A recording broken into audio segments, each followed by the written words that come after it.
समस्त बौद्ध उपासक उपासिका श्रोत्यांना सप्रेम जय भीम. मित्रांनो, मी आपणाकरिता घेऊन आलेलो आहे बुद्ध आणि त्यांचा धम्म या ग्रंथाचे वाचन. त्या सर्व बौद्ध उपासक उपासिकांसाठी ज्यांना बुद्ध विहारात जाणे शक्य होत नाही कुठल्या तरी अपरिहार्य कारणामुळे, आणि ज्यांची मनात तीव्र इच्छा आहे की बुद्ध विहारात जाऊन ग्रंथाचे श्रवण करावे, तर मित्रांनो, तुमच्या सेवेत मी घेऊन आलेलो आहे बुद्ध आणि त्यांचा धम्म, जो लिहिलेला आहे परमपूज्य डॉक्टर बाबासाहेब आंबेडकर यांनी. तर त्वरा करा आणि आजच सबस्क्राईब करा. येत्या 26 तारखेपासून वर्षावसानिमित्त घेऊन येतो आहे प्रतिदिन बुद्ध आणि त्यांच्या धम्म या ग्रंथाचे पठन. समस्त बौद्ध उपासक उपासिका श्रोत्यांना सप्रेम जय भीम. मी आपणाकरिता घेऊन आलेलो आहे बुद्ध आणि त्यांचा धम्म या ग्रंथाचे वाचन, जे लिहिलेले आहे परमपूज्य डॉक्टर बाबासाहेब आंबेडकर यांनी. अशा प्रत्येक बौद्ध उपासक उपासिकांसाठी हा वाचनाचा व्हिडिओ आहे, ज्यांची इच्छा आहे बौद्ध विहारात जायची, पण कुठल्या तरी अपरिहार्य कारणामुळे ते बौद्ध विहारात जाऊ शकत नाही. तर त्यांच्या सेवेत घेऊन आलो आहे बुद्ध आणि त्यांचा धम्म या ग्रंथाचे वाचन. तर त्वरा करा, आजच चॅनलला सबस्क्राईब करा, लाईक करा आणि कमेंट करा, आणि बुद्ध आणि त्यांचा धम्म या ग्रंथाच्या श्रवणाचा आनंद घ्या. धन्यवाद. पलंगाखाली लपवतो. अर्थातच रात्रीच त्याचा शोध जारी होता. त्याची समजूत काढून मला पुन्हा आणलं जातं. सकाळ होते तेव्हा वराडातील बायका मला पाहायला झुंडीनं येतात. काय बाई पोरगा, रात्री सर्वांच्या तोंडाचं पाणी पडवलं. राणीच्या बागेत एखादं जानवर पाहावं तसं मला पाहत होते. मित्रांनो, आपण इथपर्यंत मागील व्हिडिओमध्ये वाचन केलेलं आहे. आता पुढील वाचनाला सुरुवात करू. पुढल्या आयुष्यात सार्वजनिक जीवनातही अशीच प्रवृत्ती उसळी मारून वर यायची. आत खोल खोल मनात हा विद्रोह दळून बसलेला. दादासाहेब मंत्री झाले तेव्हाची गोष्ट. वर्तमानपत्रात त्यांचं नाव मी वाचलं आणि साध्या पोस्टकार्डवर त्यांना मजकूर लिहिला. आजवर दलितांचे जे मंत्री झाले ते सारे भ्रष्ट आणि बदनाम झालेले. या मंत्र्याचा चेहरा पुसून तळागाळासंबंधी कणवा असलेला नवा मंत्री तुम्हाला उभा करावा लागेल. अर्थात हा छोट्या तोंडी मोठा घास होता. दादासाहेब एकदा भेटले, पण ह्या पत्राची गोष्ट काढली नाही. त्यांच्या पीए कडून पत्र पोहोचल्याचं पत्र फक्त आलं होतं, तेही सायक्लोस्टाईल. असाच एकदा त्यांच्या वाढदिवसाला मलबार हिलच्या बंगल्यावर गेलो. वाढदिवसाला खूपच गर्दी, लॉनवर रोषणाई केलेली, चित्रपट सृष्टीतील काही मंडळी आलेली. मी जुने ऋणाणू बंद म्हणून बंगल्यावर गेलेलो. त्यांचं माझ्याकडे लक्ष जातं. सभेत मी बोलावं असं अभंग त्यांना सुचवतात. माझी बोलायची पाळी येते तेव्हा माझ्या तोंडाला कोरड पडते. शेवटी मनात होतं ते बोलून गेलो. दादासाहेबांना मी चळवळीत मोर्चाच्या सभेत पाहिलेलं. त्यांना मंत्रीपदाच्या खुर्चीत बसलेलं मी पाहावं ही बाबच मला समजू शकत नाही. आजही हे त्यांचं नवरूप माझं मन मान्यच करत नाही. आजही मी त्यांच्यावर जे प्रेम करतो आहे ते चळवळीतल्या दादासाहेबावर, की ज्यांनी आम्हाला विद्रोह शिकवला, आंबेडकरी चळवळीची दाहकता दाखवली. एवढं बोलून जेव्हा मी खाली बसतो तेव्हा मला थकवा आलेला. आपण इथं उगाच आलो असंही वाटतं. दादासाहेब हे खरंच थोर. त्यांनी त्या दिवशी सर्वांसमक्ष माझी स्तुती केली. मंत्र्यांच्या तोंडावर मी जे धाडस दाखविलं त्याबद्दल त्यांनी गौरवाचे उद्गार काढले. अलीकडे त्यांच्या वाढदिवसाच्या वेळी बंगल्यावर गेलो. त्याच वेळी त्यांचे मंत्रीपद गेलेले. नेहमीची जत्रा नव्हती. वातावरण उदास. सुगी संपल्यावर पाखरं उडून जावीत तसं वाटलं. त्यांनी आयुष्याच्या पडत्या काळात दिलेल्या मायेचा हात मी विसरू शकत नाही. त्यांच्या राजकारणाला माझा फारसा उपयोग झाला नाही, तो माझा पिंडही नाही, पण त्यांनीच एकेकाळी दिलेल्या जीवनाची मूल्य मला प्राणापलीकडे जपावीशी वाटतात. आपण स्वतःशी प्रतारणा करू नये असा आतला आवाज आक्रोशून सांगत असतो. एखाद्या वेळेस कुणी सांगावं हा आपला वेडेपणाही असेल, पण आजही ही लढाई मनात सतत चाललेली. ते तर एक दोनदा जाहीर बोलले. हा आपल्यापासून नेहमीच फटकून राहतो. त्यानं जवळ या, रेशमाच्या गाठी बांधाव्यात. मुंबईत अनेक कार्यकर्त्यांना त्यांनी हाऊसिंग बोर्डाचे फ्लॅट करून दिले, पण आपल्याला हा मोह झाला नाही. फायनलचा रिझल्ट लागतो, मी चांगल्या मार्काने पास झालेलो असतो, पण पुढे काय करावं या बाबतीत अंधार असतो. पुढे शिकावं असं मनोमन वाटत असतं. फायनल झाल्यावर थोडासा प्रयत्न केला असता तर सहज शाळा मास्तर झालो असतो, पण उभी जिंदगी खेड्यात सळावी असं वाटत नव्हतं. त्यात खेळ हे असं जातीतेच्या विंचू इंगड्याचा पेव, आयुष्यभर मनस्ताप व्हायचा. यातून बाहेर पडायचं तर शिकायला हवं. याच दरम्यान शेजारच्या तालुक्यात दलित विद्यार्थ्यांचं वसतिगृह आहे ही बातमी समजते. संचालक दादासाहेब असतात. मी अर्ज लिहितो. तालुक्यात दादासाहेबांची सभा असते. सभेनंतर त्यांच्या हाती अर्ज देतो. सुट्टी संपताच मला वसतिगृहात चाचणीसाठी बोलवतात. चाचणीला मी जातो तेव्हा माझ्या डोक्यावर गांधी टोपी असते. आत एका खोलीत संस्थेचे पदाधिकारी आलेले असतात. मला माझी जात विचारतात. मी अर्जातही हरिजन असंच लिहिलेलं असतं. मी तेच सांगतो. मी हरिजन म्हटल्यामुळं सारेच माझ्याकडे संशयाने पाहतात. कुणीतरी सांगतं की हरिजन नाही म्हणायचं, महार म्हणायचं. हरिजन ही गांधीजींनी आपल्याला दिलेली शिवी आहे. माझं डोकं चक्रावतं. आजवर माझ्या कोळी वसतिगृहात किंवा गावाच्या मराठी शाळेत अनुभव होता की महार सांगितलं तर सवर्ण शिक्षक म्हणायचे हरिजन म्हण, आणि आता ही मंडळी महार म्हणावयास सांगतात. मी माझी व्यथा पदाधिकाऱ्यांना सांगतो. माझा चुणचुणीतपणा पाहून ही मंडळी खुश झालेली दिसतात. मला एक पेटी ताट, तांब्या आणि स्वतःचा बिछाना आणण्याची सूचना दिली जाते. पुन्हा माझं मन चेंडू सारखं उडी घेतं. संगमनेर पुणे रोड हे वसतिगृह होतं. नदी ओलांडून पलीकडे जावं लागेल. संगमनेरचाच हा भाग झाला.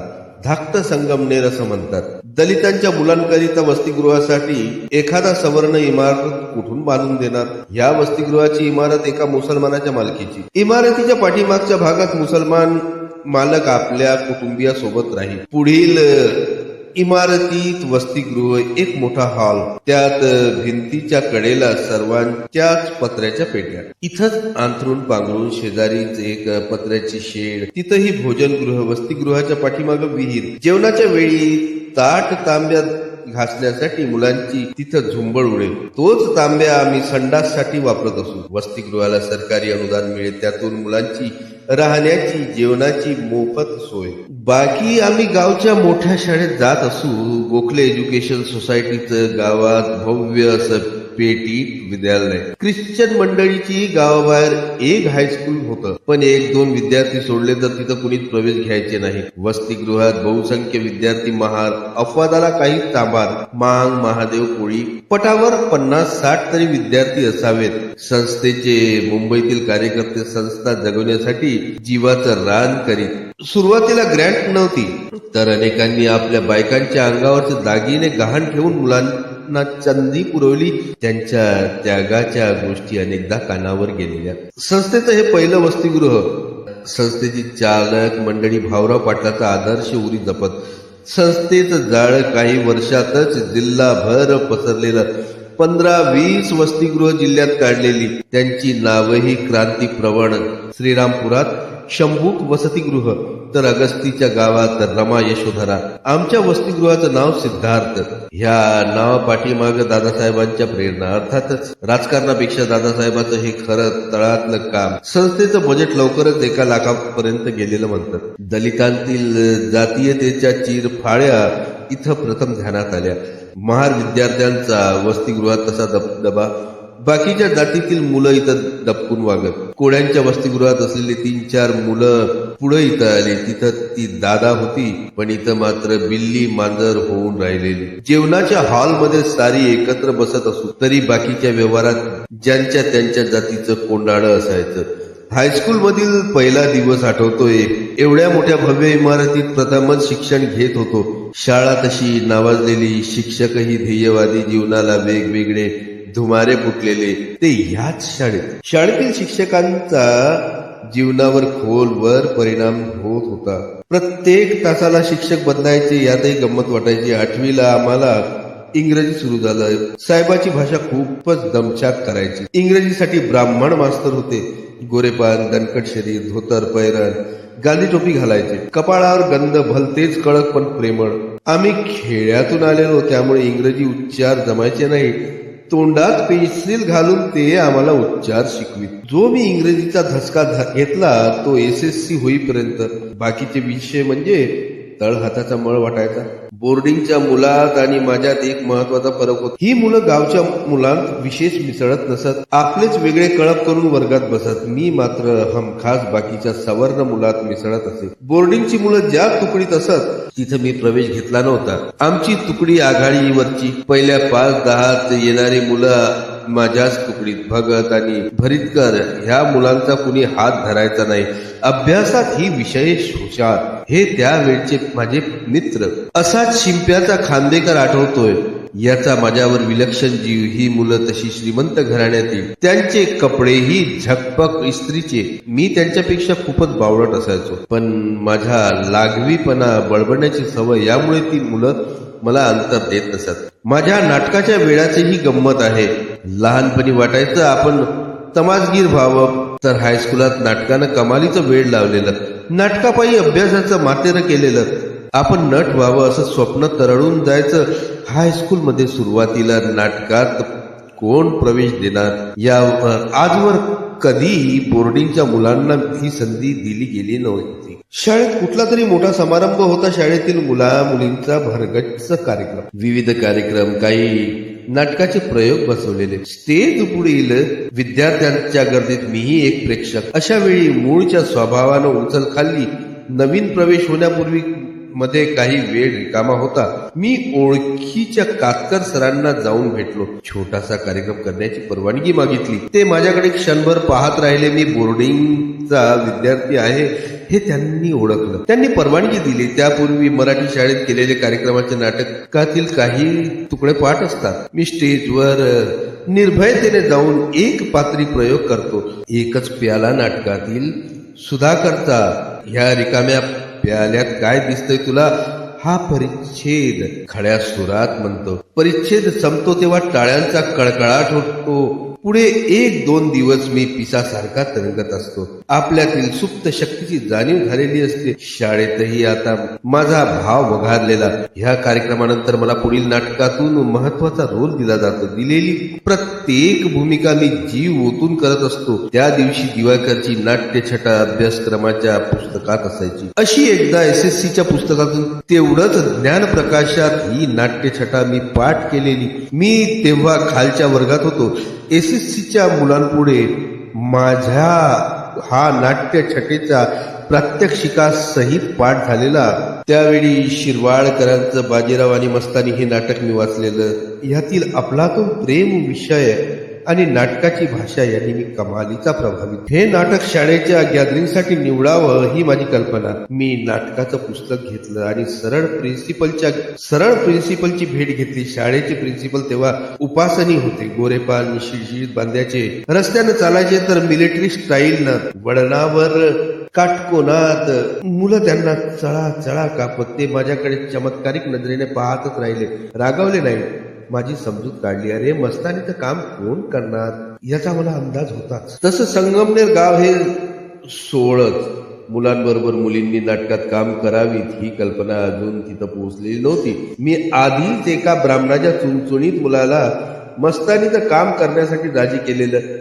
मी त्याचं नाव घेतो. पन्ना शाळा चालवायची असते. ते मला नकार देतात. त्या दिवशी हिरमुसला होऊन मी बाहेर पडतो. नाटकाची मोडीशी गिरली ती एका क्षुल्लक घटनेवरून. मला आठवतंय माझं शाळेतील शेवटचं वर्ष. मनातून नाटकाची झिंग काही जात नाही. शाळेत यावर्षी राजा अशोक हे नाटक बसवण्यासाठी घेतलेलं. दरवर्षीप्रमाणे आपल्याला महत्वाची भूमिका मिळेल असं वाटत होतं, पण निवडीच्या वेळी अशोकाचा रोल मला मिळाला नाही. राजा अशोक गोरा हवा आणि पुत्र काळा असं म्हणून शिक्षकांनी ती भूमिका देण्यास नकारलं. अशोकाच्या प्रधानाची भूमिका देऊ लागले. मी कमालीचा संतापलो. रागानं घुसमतच प्रिन्सिपलांना भेटलो. त्यांनी त्या दिवशी माझ्याकडे वेगळेच प्रश्न उभे केले. हे तुझं शेवटचं वर्ष. तुझ्यासारख्या गरीब मुलांना नाटकाचे हे छंद करणं बरोबर नाही. हे श्रीमंत मुलांचे उद्योग. त्या दिवशी का कुणास ठाऊक, पण मला माझ्या वास्तवतेची प्रखरपणे जाणीव झाली. पुढल्या आयुष्याचा सारा भयान काळ एखाद्या वाळवंटासारखा दिसू लागला. मी मनात काय ते उमगलो. आधीची उभारी राहिली नाही. एकीकडे आपल्याला डावललं गेलं. अपमान ठसठसत होता तर दुसरीकडे अभ्यासाचा डोंगर दिसत होता. त्यावेळी एक मात्र झालं, मी राजा अशोक हा कार्यक्रम पाहावयास गेलो नाही. शाळेतील सर्वच कार्यक्रमात भाग घेण्यास धडपडत असे. विशेषण, भाषण, निबंध स्पर्धा, खेळ इत्यादी. गावात सार्वजनिक ठिकाणी वक्तृत्व स्पर्धा होत. मी नाव दिलं की बोर्डिंगची मुलं चिडवीत, हा पहा आला दुसरा आंबेडकर, सभेत भाषण करतोय. मी दुभंगून जायचो. अलीकडे कॉलेजमधील मुलांचा रॅगिंगचा प्रकार ऐकला असेलच. असंच एकदा माझा रॅगिंग झालं. होळीचा दुसरा दिवस बोर्डिंग मधील मुलांचा रंगाचा खेळ रंगत आलेला. रंग मिळालाच नाही तर चिखल वापरी. या दिवशी मला शाळेत संस्कृतची परीक्षा. अभ्यासाव्यतिरिक्त वेगळ्या विषयावर खास अशा परीक्षा तेव्हा शाळेत होत. ड्रॉइंग, हिंदी, संस्कृत असे काही विषय. मी कपडे घालून परीक्षेला जाण्याच्या तयारीत आहे. बाहेर मुलं टपलेली. माझ्या अंगाला घाम फुटतो. शेवटी खोलीचं दार उघडून सुसाट पळतो. मुलांचा रंग वाचवला याचंच समाधान. तर मित्रांनो, आजचं वाचन आपण इथेच थांबवूया. भेटूया व्हिडिओच्या पुढील भागात. जर आपणास माझी वाचन शैली, माझा हा उपक्रम आवडला असेल तर कृपया चॅनलला लाईक करा, सबस्क्राईब करा आणि शेअर करायला मात्र विसरू नका. धन्यवाद.